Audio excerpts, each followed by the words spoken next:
திருச்செந்தூர் வேலவன் பாதம் பணிந்து, என்னுடைய குருநாதர் தெய்வத்திரு முத்தூர் ராமசாமி ஐயா அவர்கள் பாதம் பணிந்து, அர்த்தநாரீஸ்வரர் பாதம் பணிந்து, காலபைரவர் பாதம் பணிந்து, ஆஞ்சநேயர் பாதம் பணிந்து, என்னுடைய தாய் தந்தையரின் பாதம் பணிந்து, நம்முடைய ஸ்ரீ ஈசன் ஜோதிட அறக்கட்டளைக்கு வருகை புரிந்திருக்கும் அனைத்து நல்லுள்ளங்களுக்கும் என்னுடைய நன்றியை மீண்டும் ஒரு முறை உரித்தாக்கி, ஜோதிடத்தில் நாம் இன்று பேச எடுத்துக்கொண்ட தலைப்பு என்னவென்றால், இப்போ பார்த்தீங்கன்னா உங்கள் ஜாதகத்தில் அதிக பாகை கிரகம் அப்படின்னு ஒன்று சொல்லி கேள்விப்பட்டிருப்பீங்க. அதாவது ஜோதிட சாஸ்திரத்தில் இது ஆத்மகாரகன் அப்படின்னு சொல்லுவாங்க. ஹை டிகிரி பிளானட்ஸ் அப்படின்னு சொல்லுவோம். உண்மையாக சத்தியமாக பார்த்தீங்கன்னா உங்களுடைய லைஃப்பில் எடுத்துக்கிட்டிங்கன்னா உங்களுடைய வாழ்க்கை பாதையை முழுமையாக சுமந்துட்டு போகிறது யாருன்னு பார்த்தீங்கன்னா இந்த அதிக பாகை கிரகமான அந்த ஹை டிகிரி பிளானட் தான். அதாவது பார்த்தீங்கன்னா நம்ம வாழ்க்கையில் நம்ம எந்த அளவுக்கு உயர்ந்திருக்கிறோம், எந்த அளவுக்கு தாழ்ந்திருக்கிறோம், இதுக்கெல்லாம் முதன்மையான காரணம் ஹை டிகிரி பிளானட் தான். ஸோ இப்போ லைஃப்பில் நீங்கள் முதல்ல உங்களுடைய ராசி கட்டத்துக்களை போய் முதல்ல டிகிரிகளை ஒரு எழுதி வைக்கணும், பார்க்கணும் நீங்கள். அதாவது பார்த்தீங்கன்னா ஒவ்வொரு கிரகமும் ஒரு நட்சத்திர பாதத்தில் அமர்ந்திருக்கும், இத்தனை டிகிரியில் இருக்கும். இப்போது நான் சிம்பிளாக சொல்ல போகணும்னு பார்த்தீங்கன்னா ஒரு ராசிக்குள்ள 30 டிகிரி. அப்போ ஒரு ராசிக்குள்ள 30 டிகிரி அப்படின்னா ஒவ்வொரு ராசிக்குள்ள 30 டிகிரி இருக்கும். இதை நீங்கள் சில இதில் பார்த்தீங்கன்னா சாஃப்ட்வேர்ஸ்லாம் எப்படி போட்டிருப்பாங்கன்னா 30 டிகிரி, அடுத்து 30லேருந்து ரிஷபராசி 60 டிகிரி அப்படி போட்டு வருவாங்க. அந்த மாதிரி நீங்கள் கணக்கு பார்க்க வேணாம், தனியாக எடுத்துக்கோங்க. ஒரு ராசிக்குள்ள 30 டிகிரி இருக்குது அப்படின்னா அந்த 30 டிகிரியில் உதாரணமாக உங்களுக்கு எல்லாருக்கும் புரியுற மாதிரி சொல்லணும். பார்த்தீங்கன்னா இப்போ மேச ராசி இருக்குது அப்படின்னா மேச ராசிக்குள்ள ஏதாவது ஒரு பிளானட், உதாரணமாக சந்திரனுங்கிற பிளானட் ஒரு 27 டிகிரியில் இருக்காருன்னு வச்சுக்கோங்க. சந்திரங்கிற பிளானட் ஒரு 27 டிகிரியில் இருக்கிறார் அப்படின்னா மற்ற ஒவ்வொரு ராசி இருக்கும் இல்லைங்களா, மொத்தம் 9 பிளானட்ஸ் தான். ராகு கேது விட்டுருங்க. இந்த அதிக பாகை பிளானட்டை பார்த்தீங்கன்னா இயக்கிறதுக்கு ராகு கேது விட்டுருங்க. மிச்சம் இருக்க 7 கிரகங்கள் சூரியன், சந்திரன், செவ்வாய், புதன், குரு, சுக்கிரன், சனி, இந்த 7 கிரகங்கள்ல நான் இப்போ சந்திரன் மேஷ ராசிக்குள்ள 27 டிகிரியில் இருக்காருன்னு வச்சுக்கோங்களேன். மற்ற இருக்கக்கூடிய மீதி இருக்கக்கூடிய 6 கிரகங்கள் இருக்கு இல்லைங்களா, இந்த 6 கிரகங்களும் கண்டிப்பாக ஏதாவது ஒரு ராசி கட்டத்தில் இருக்கும். அந்த 6 கிரகங்களும் ஒரு ராசி கட்டத்தில் இருக்கும்போது அந்த ராசி கட்டத்துக்குள்ள இந்த சந்திரன் என்ற 27 டிகிரியை விட கம்மியாக இருக்கணும். எல்லாமே நல்லா புரிஞ்சுக்கோங்க. சந்திரன் 27 டிகிரியில் இருக்கிறாருன்னா அதாவது மற்ற ராசி கட்டத்தில் இருக்கக்கூடிய 6 கிரகங்களும் இந்த சந்திரன் இருக்கக்கூடிய 27 டிகிரியை விட கம்மியாக, ஒரு சில 25 இருக்கலாம், 24 இருக்கலாம், 23 இருக்கலாம், இப்படி பிரிச்சுக்கோங்க. அப்போ அதிக பாகை என்னன்னா 27 டிகிரியில் இருக்கிற சொன்ன இல்லைங்களா அந்த சந்திரன், அவர் தான் அதிக பாகை அப்படின்னு வச்சுக்கோங்க. மீதி இருக்கக்கூடிய கிரகங்களை 27 டிகிரி விட கம்மியா மற்ற ராசிக்குள்ள இருந்துச்சுன்னா சந்திரன் அதிக பாகை எடுத்துக்கணும். இப்போ உதாரணமா இன்னொரு சிம்பிளா சொல்ல போனா 12 ராசி கட்டத்துக்குள்ள புதன் பாத்தீங்கன்னா ஒரு தனுஷ் ராசியில ஒரு 25 டிகிரியில் இருக்கிறாரு. மீதி இருக்கக்கூடிய 6 கிரகங்களும் மற்ற ராசி கட்டத்துக்குள்ள இந்த 25 டிகிரி விட கொஞ்சம் கீழேயே இருக்கிறாங்கன்னா அப்போ அதிக பாகை கிரகம் யாருன்னா புதன். அப்போ அந்த கிரகம் தான் உங்களுடைய வாழ்நாள் முழுவதும் உங்களுடைய வாழ்க்கையை சுமந்து செல்கின்ற கிரகம், உங்களுக்கான ஒரு ஆத்ம காரகனாக இருக்கின்ற கிரகம். அப்போ அந்த கிரகம் எப்படி இருக்கோ அப்படிதான் உங்களுடைய லைஃப் இருக்கும். நீங்க வேணா செக் பண்ணி பார்த்துக்கலாம். ஓகேங்களா? இப்போ ஒன்றும் வேணாங்க, நான் ஒரு உதாரணமாக ஒரு லக்னம் ஒன்று சொல்கிறேங்க. ஒரு ஜாதகர் ரிஷப லக்னத்தில் பிறந்திருக்கார் அப்படின்னு வச்சுக்கோங்க. ஒரு ஜாதகர் ரிஷப லக்னத்தில் பிறந்திருக்கார். அவருடைய ஜாதகத்தில் 5ஆம் இடத்து அதிபதி யாருன்னு பார்த்தீங்கன்னா புதன். இப்போ இந்த 5ஆம் அதிபதி புதன் பார்த்தீங்கன்னா ஏதாவது ஒரு இடத்துல, உதாரணமாக லக்னத்துக்கு ஒரு 5வது ராசிலேயே உச்சன்னு வச்சுக்கோங்களேன், 5ன்னு வச்சுக்கோங்க. இல்லை லக்னத்துக்கு ஏதாவது ஒரு நல்ல இடத்துல லக்னத்திலேயே இருக்கிறாருன்னு வச்சுக்கோங்க, அல்லது 4ஆம் இடத்துல இருக்கிறாருன்னு வச்சுக்கோங்க. ஏதோ ஒரு இடத்துல லக்னத்திலேயோ 4ஆம் இடத்துலையோ 5ஆம் இடத்துல ஒரு நல்ல ஸ்தானத்தில் இருக்கிறாரு. இப்போ லக்னத்தில் இருந்தாலும் சரிங்க, 4லையோ 5லையோ ஏதோ ஒரு நல்ல ஸ்தானத்தில் இருக்கிறாரு. அந்த புதன் அந்த ராசிக்குள்ள ஒரு 26 டிகிரியில் இருக்கிறாரு. மற்ற கிரகங்கள் எல்லாமே ஒவ்வொரு ராசிக்குள்ளேயும் 26 டிகிரி கீழே இருக்கிறாங்கன்னா அந்த ஜாதகருக்கு ஆத்மகாரகன் யாருன்னா புதன் தான். அவர் தான் ஹை டிகிரி பிளானட். அப்போ அந்த புதன் யாருன்னு நீங்க பார்க்கணும். புதன் யாருன்னு பாருங்க. புதன் யாருன்னா லக்கணத்துக்கு 2ஆம் வீட்டுக்கு 5ஆம் வீட்டுக்கு உடையவர். அவருக்கு ஒண்ணுமே பண்ண வேண்டியது இல்லைங்க சார். ஃபர்ஸ்ட் எடுத்துட்டும் பாருங்க, எப்போ அவங்களுக்கு குடும்பம்னு ஒன்று அமையுதோ, எப்போ குடும்பம்னு ஒன்று அமையுதோ, குடும்பம் அமைஞ்சோன்னுமே டெவலப்மெண்ட் வந்துடும். குடும்பம் அமைஞ்சதுக்கு அப்புறம் அவங்களுக்கு எப்போ குழந்தை பிறக்குதோ அதுக்கப்புறம் அவங்க லைஃப் ஃபுல்லாக பெரிய ஆள் தாங்க சார். அவங்க மிகப்பெரிய ஒரு கோடீஸ்வரனா வருவாங்க, அதில் எந்த ஒரு டவுட்டும் கிடையாது. அப்புறம் இதில் கணக்குகள் பார்க்கணும். இப்போ புதன் 25 டிகிரியும் போது நம்ம அந்த இடத்துல ஒரு சின்ன கணக்கீடி நம்ம பார்க்க வேண்டியிருக்கும். ஏன்னா புதன் லக்கணத்தில் இருக்கிறாருன்னா அங்கே செவ்வாயுடைய நட்சத்திரம் இருக்கும், அது சில பிரச்சனை கொடுத்துரும். ஒருவேளை லக்கணத்தில் புதன் ஒரு 22 டிகிரியில் இருக்கிறாருன்னு வச்சுக்கோங்களேன், அப்போ அஸ்த 4 இருப்பார். அப்போ ரிஷப லக்கணத்தில் பிறந்து புதன் 22 டிகிரி லக்கணத்தில் இருக்கிறாரு, மற்ற கிரகங்களும் எல்லாமே வெவ்வேறு ராசி கட்டத்தில் 22 டிகிரி கம்மியாக இருக்குன்னா அப்போ எடுத்துக்கோங்க. ஏன்னா செவ்வாய் நட்சத்திரம்னு போகும்போது சில பகைத்தன்மை கொடுத்துரும். அப்போ 22 டிகிரியில் லக்கணத்தில் புதன் அதிக பாகையில் இருக்கிறாருன்னா கண்டிப்பாக அவருக்கு குடும்பம் அமைஞ்சு குழந்தை பிறந்ததுக்கப்புறம் ஒரு கோடீஸ்வரன் நீங்கள் எழுதி நோட் போட்டு கொடுத்துடலாம். சத்தியமாக அது நடக்கும். ஏன்னா அந்த அளவுக்கு அதனுடைய பவர் இருக்கும். அப்போ அந்த இடத்துல புதன் இன்னொரு விஷயத்தை புரிஞ்சு கொடுங்க. புதன் முடக்கு கிரகமாகவோ அல்லது புதன் பார்த்தீங்கன்னா அவயோகி கிரகமாகவோ இந்த மாதிரி நிலைமையில இருக்கக்கூடாது, வக்கரமாகவும் இருக்கக்கூடாது. ஏன்னா அந்த இடத்துல நம்ம ரொம்ப ரொம்ப முக்கியமாக கவனிக்கணுங்க. ஸோ அப்படி இல்லாத பட்சத்தில் வக்கரமாகவும் இல்லை, லக்கணத்தில் அந்த கிரகம் அந்த 22 டிகிரியில் வக்கரமாகவும் இல்லை, அவர் பார்த்தீங்கன்னா அவயோகியாகவும் இல்லை, முடக்கு கிரகமாகவும் இல்லை அப்படின்னா 100% அவங்க ஜெயிப்பாங்க. ஆனால் ஒரே ஒரு திசையில் மட்டும் ஜெயிக்க முடியாது, செவ்வாய் திசையில் மட்டும் ஜெயிக்க முடியாது. ஒருவேளை அவருக்கு செவ்வாய் திசையே வரலைன்னா அவர் எந்த பரிகாரமும் செய்ய வேண்டாங்க. சிம்பிள் தான். அவர் எப்போ குடும்பம்ங்கிற ஒரு விஷயத்தை அமைச்சு எப்போ அவருக்கு குழந்தைங்கிற ஒரு விஷயம் கிடைக்குதோ அன்னைக்கிலிருந்து அவர் 100% டாப்புங்க. இதில் எல்லளவும் சந்தேகமே இருக்காது, 100% நடக்கும். சரிங்களா? அப்போ அந்த மாதிரி அதிக பாகை கிரகத்தை நீங்கள் பிடிக்கணும். அப்போ நம்ம ஜாதகத்தில் யார் அதிக பாகையில் இருக்குன்னு எழுதணும். நீங்கள் 7 கிரகத்தை எழுதி ராகியதை விட்டுருங்க, 7 கிரகத்தை தனியாக எழுதுங்க. ஒவ்வொரு ராசி கூட்டத்தில் இருக்கிற 30 டிகிரியில் போய் ஒவ்வொரு கிரகங்களும் எந்த டிகிரியில் இருக்குன்னு எழுதி வைங்க. அதில் அதிக பாகையில் எந்த கிரகம் இருக்குதோ அந்த கிரகத்துடைய பாதையில் செயல்பட்டு நீங்கள் ஜெயிக்கவே 100% ஜெயிச்சிடலாம். இந்த அதிக பாகை கிரகத்தை குடும்பம் அமைச்சு குழந்தைகள் அப்படிங்கிறது ஒரு சில பேருக்கு பார்த்தீங்கன்னா 35 வயசுல கல்யாணம் நடக்கும், 30 வயசுல கல்யாணம் நடக்கும், அப்போ 20 வயசுல வேலைக்கு போகணும்னு நினைப்பாங்க. அந்த நேரத்தில் அவங்க என்ன பண்ணுனா அந்த அதிக பாகை கிரகத்தை ஆக்டிவேட் பண்ண முடியும்னு பார்க்கணும். நீங்கள் நல்லா பாருங்க, ஒரு ரிஷப லக்கணம்னு சொல்லிட்டோம். இப்போ ரிஷப லக்கணத்துக்கு 2ஆம் அதிபதி புதன் சொன்னோம், 5ஆம் அதிபதி புதன் நமக்கே தெரியும். இப்போ 2ஆம் இடம் என்னங்க, நம்முடைய பேச்சு அப்படின்னு சொல்லுவோம், 2ஆம் இடம் சாப்பாடுன்னு சொல்லுவோம். அப்போ ஒன்றுமே வேண்டாங்க, அவங்க என்ன பண்ணணும் தெரியுங்களா? அடிக்கடி புதனுடைய அதிதேவதை யாருன்னா பெருமாள். அப்போ பெருமாளுடைய ஸ்லோகம் உச்சரிக்கணும். பெருமாள் கோயிலுக்கு போகணும், பெருமாளுடைய ஸ்லோகம் மெயினாக உச்சரிக்கிறது, அதன் மூலமாக நல்லது நடக்கும்.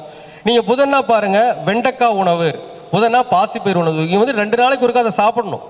ஸோ இந்த மாதிரியும் நம்ம அதை ஆக்டிவேட் பண்ண முடியும். அதே மாதிரி 5ஆம் இடம் அப்படிங்கிறது குலதெய்வம். அப்போ 5ஆம் இடம் குலதெய்வமா இருக்கும்போது குலதெய்வம் கோயிலுக்கு தொடர்ச்சியாக போயிட்டு வந்தாலும் அவங்க வாழ்க்கையில் ஜெயிப்பாங்க. அப்போ அதிக பாகை கிரகம் அப்படிங்கிறதுங்க ஒரு சில நேரங்களில் சம்பவம் நடந்ததுக்கு சொன்ன சம்பவம் அப்படின்னா குடும்பம் அடுத்து குழந்தைன்னு சொன்னோம். அந்த மாதிரி நடந்ததுக்கப்புறம் தானாகவே உயர்ந்துருவாங்க. ஒரு சில பேர் கல்யாணத்துக்கு முன்னாடி உயரக்கூடிய வாய்ப்பு எப்படி வரும்னா இந்த மாதிரி அந்த பெருமாள் ஸ்லோகங்கள் உச்சரிக்கிறதுனாலையும், மதுரை மீனாட்சி அம்மன் கோயிலுக்கு போகிறதுனாலையும், குலதெய்வம் கோயிலுக்கு போகிறதுனாலையும், அதற்குண்டான உணவுகளை நம்ம சாப்பிடும் பொழுதும் கண்டிப்பாக அதிக பாகை கிரகம் அவர்களை மிகப்பெரிய ஏணிப்படியை ஏற்றி வைக்கும் அப்படிங்கிறதுல ஒரு சத்தியம் 100% உண்மைங்க. நான் லைஃப்பில் நிறைய பேரை பார்த்துட்டுங்க. அப்போ அதிக பாகை கிரகமாக இருக்கக்கூடிய அமைப்பில் உள்ளவர்கள் தான் வாழ்வில் அந்த கிரகத்தை டச் பண்ணி ஜெயிக்கிறாங்க. இப்போ இதே இன்னொரு விஷயம் எடுத்துக்கோங்க. ஒரு சில பேர் பார்த்தீங்கன்னா டாக்டராக இருப்பாங்க, பயங்கரமான பார்த்தீங்கன்னா ஒரு பெரிய பெரிய ஹாஸ்பிட்டல் என்னங்க, அவங்க நிறைய 2-3 ஹாஸ்பிட்டல் கட்டி நல்லா சூப்பராக வாழ்வாங்க. அப்போது அவங்க ஜாதகத்தை நீங்கள் எடுத்துக்கிட்டீங்கன்னு பார்த்தீங்கன்னா ஜாதகத்தில் ஆத்மகாரகன் அமர்த்தியகாரகன் நல்லா புரிஞ்சுக்கோ, 2 அமைப்பு இருக்கும். ஆத்மகாரகனுக்கு அடுத்த நிலையில் இருக்கக்கூடிய அமர்த்தியகாரன், இந்த 2 கிரகமே நம்மளுடைய வாழ்க்கையில் மிகப்பெரிய பலமாக இருக்கும். அப்போ ஒருத்தர் டாக்டரா ஜெயிக்கிறாங்க, ஒரு வாழ்க்கையில் மிகப்பெரிய உயரத்தில் இருக்கிறாங்கன்னா அவங்க ஜாதகத்தில் பார்த்தீங்கன்னா டாக்டர் அப்படின்னாவே நமக்கு நல்லா புரிஞ்சுக்கோங்க, சூரியன் அப்படி நல்லா இருக்கணும். ஏன்னா சூரியன் தான் மருந்து கிரகம். ஒரு டாக்டரா ஆகணும்னாவே சூரியன் நல்லா இருக்கணும், கேது பலம் வேணும், செவ்வாய் பலம் வேணும். அப்போ ஒரு மருத்துவராக பார்த்தீங்கன்னா 3 கிரகத்துடைய பலம் வேணும். சூரியனும் நல்லா இருக்கணும், செவ்வாயும் நல்லா இருக்கணும், கேதுவும் நல்லா இருக்கணும். இந்த 3 அமைப்பும் நன்றாக இருப்பவர்கள் பார்த்தீங்கன்னா மருத்துவத்துறையில் சாதிக்கக்கூடியவங்களா இருப்பாங்க. இது கிரகத்தில். நாம சொல்றது பாவகத்தில் எடுத்துக்கிட்டீங்கன்னா சூப்பரா வேலை செய்யும். இது எப்படி பார்த்தீங்கன்னா ஒரு ஜாதகத்தில் ஒன்று வேண்டாங்க சார், ஏதாவது ஒரு லக்கணம் ஒன்று எடுத்துக்குவோம். உதாரணமாக ஒரு ஜாதகர் மீன லக்கணத்தில் பிறந்திருக்காருன்னு வச்சுக்கோங்க, நல்லா புரிஞ்சுக்கோங்க. மீன லக்கணத்தில் பிறந்திருக்கிறாங்க. அவங்க ஜாதகத்தில் 12ஆம் அதிபதியான சனி பகவான் பார்த்தீங்கன்னா ஹை டிகிரியில் இருக்காருன்னு வச்சுக்கோங்க. உதாரணமாக ஏதாவது ஒரு ராசியில் 12ஆம் அதிபதி சனி பகவான் மறையாம, அதாவது நான் சொல்றது மறையாம, 12ஆம் அதிபதி சனி பகவான் மறையாம ஒரு ராசியில் ஏதாவது ஒரு ராசியில் லக்கணத்துக்கு ஒரு 3ஆவது இடத்துலயே இருக்காருன்னு வச்சுக்கோங்க. அந்த 12ஆம் அதிபதி 3ஆம் இடத்துல வீரிய வெற்றி ஸ்தானத்தில் ஏதாவது ஒரு நல்ல டிகிரியில் இருக்காரு, ஒரு 3ஆம் இடம் வச்சுக்கோங்க, இல்லைன்னா ஒரு 10ஆம் இடம் கூட வச்சுக்கோங்களேன். 12ஆம் அதிபதி சனி பகவான் 10ஆம் இடத்துல ஹை டிகிரியில், அதாவது ஒரு பூராட நட்சத்திரம்னு வச்சுக்கோங்களேன், பூராட நட்சத்திரத்துடைய 4ஆம் பாதம் அப்படி வச்சுக்கோங்க, கிட்டத்தட்ட ஒரு 25 டிகிரியில் இருக்கிறாருன்னு வச்சுக்கோங்க. அப்போ மீன லக்கணத்தில் பிறந்து சனி பகவான் 10ல் கிட்டத்தட்ட 25 டிகிரியில் பூராட 4ல் இருக்கிறாருன்னா அவர் அதிக பாகை கிரகம். ஓகேங்களா? அதே மாதிரி ஒரு சில ஜாதகங்களை பார்த்தா சூரியனையும் எடுத்துக்கோங்க. ஏன்னா 12ஆம் இடங்கிறது மருத்துவமனை, 6ஆம் இடம் அப்படிங்கிறது என்ன சொல்லுவோம் அப்படின்னா வந்து நோயாளிகள் சொல்லுவோம். அப்ப நோயாளிகள் அப்படிங்கிறது 6ஆம் இடம். நோயாளிகள் அப்படிங்கிறது வந்து 6ஆம் இடம். 12ஆம் இடங்கிறது மருத்துவமனை. அப்போ மருத்துவமனை மூலம் நிறைய நோயாளிகள் வந்து மருத்துவத்தில் மிகப்பெரிய லெவல்ல நிறைய ஹாஸ்பிட்டல் கட்டி அவங்க வளர்றதுக்கு காரணம் இந்த 6ஆம் இடமும் 12ஆம் இடமும் நல்லா இருக்கணும். அப்ப நான் சொன்னீங்களே ஏற்கனவே, இப்ப சனி பகவானை பார்த்தோம். 12ஆம் அதிபதி 10ஆம் இடத்துல 25 டிகிரில பூராட நாளில் வந்து ஹை டிகிரியில் இருக்கிறாரு. அதற்கு அடுத்த நிலையில சூரிய பகவான் வந்து 6ஆம் அதிபதி இல்லைங்களா, அவர் ஏதாவது ஒரு இடத்துல உதாரணமா லக்கணத்துக்கு ஒரு 9ஆம் இடத்துலயே இருக்காரு வச்சுக்கோங்க. 9ஆம் இடத்துல வந்து சூரிய பகவான் வந்து இப்ப இவர் 25 டிகிரியில் இருந்தாருங்க, சூரிய பகவான் 24 டிகிரியில் இருக்கிறாருன்னு வச்சுக்கோங்க. அப்போ நல்லா ரெண்டையும் செக் பண்ணி பாருங்க. சனி பகவான் வந்து 25 டிகிரி, அடுத்த நிலையில ஹை டிகிரியில் இருக்கக்கூடிய கிரகம் யாருன்னு பாத்தீங்கன்னா சூரியன். அப்புறம் மற்ற இருக்கக்கூடிய 5 கிரகங்களும் அதை விட 24க்கு கீழேயே இருந்துச்சு அப்படின்னா அவங்களுடைய ஜாதகத்துல ஆத்மகாரகன், அதாவது ஹை டிகிரி பிளானட் சனி பகவான், அடுத்த அமர்த்திய காரகன் 2ஆம் நிலையில் இருக்கக்கூடியது சூரிய பகவான். அப்போ பாருங்க, 6ஆம் அதிபதி சூரிய பகவான், 12ஆம் அதிபதி சனி பகவான். அப்போ மருத்துவர்களுக்கு 12ஆம் இடம் அப்படிங்கிறது மருத்துவமனை நல்லா இருக்கு, 6ஆம் இடம்னு சொல்லக்கூடிய நோயாளிகளை பார்க்கக்கூடிய தன்மை நல்லா இருக்கு. அப்போ இது ரெண்டுமே ஹை டிகிரியில் இருக்கும்போது 100% சொல்றாங்க அவங்க மருத்துவத்துறையில நிறைய, அதாவது சொல்ல முடியாத அளவுக்கு பயங்கரமான வளர்ச்சியில் இருப்பாங்க. அடிக்க ஒரு 2 ஹாஸ்பிட்டல் இருக்கும், 3 ஹாஸ்பிட்டல் இருக்கும், பெரிய பெரிய ஹாஸ்பிட்டல் நிறைய பக்கம் இருக்கும் பார்த்துருக்கீங்க. அல்லது ஒரே ஹாஸ்பிட்டலா இருக்கும், ரொம்ப பெரிய லெவலில் இருக்கும். அதாவது இப்போ பெரிய KMGH இந்த மாதிரி பெரிய பெரிய ஹாஸ்பிட்டலுக்கு வந்து அவங்க வந்து அதிபதிகளாக இருப்பாங்க. அப்போ இதெல்லாம் உண்மை சத்தியம்.